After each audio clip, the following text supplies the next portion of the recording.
Christ is risen. He is risen indeed. Alleluia. The verse for this resurrection week comes from Matthew 28.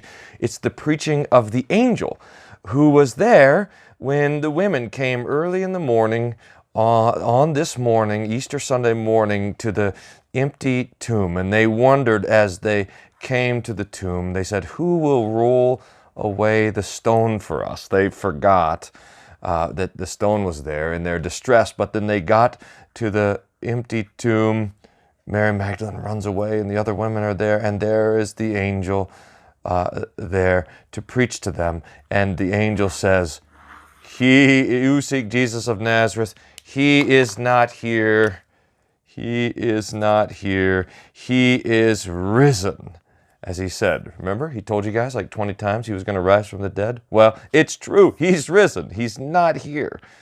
He is risen from the grave. Christ has overcome death, and he's done it all for us, for the women that were there, for the disciples, and for you and for me. Now, this fact of the empty tomb is the basis of our faith. Paul says in 1 Corinthians 15, and I'm thinking about this because I'm about to preach on it in a few minutes. 1 Corinthians 15, he says there's 7 problems. If you don't have an empty tomb, then if you don't believe in the resurrection of the dead, then 1, then Christ is not raised. 2, then our faith is futile. Our preaching is in vain. God is proven to be a liar. Our faith is empty.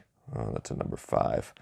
The dead are still dead, and we are of all people most to be pitiable. And this last one, the pitiableness of the Christian life, is important because we live like the grave is empty, like the tomb is open and Jesus is gone. Paul says we die daily. We're driven this way and that. Why would I have fought with the beasts in Ephesus if the dead are not raised? But we, dear saints, have an eye on this always, an eye on the fact that Jesus is risen, and one day we will be risen too.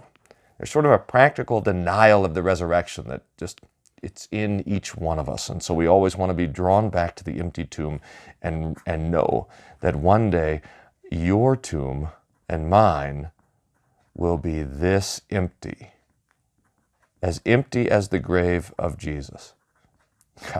God be praised for that. Happy Easter. Christ is risen. He is risen indeed.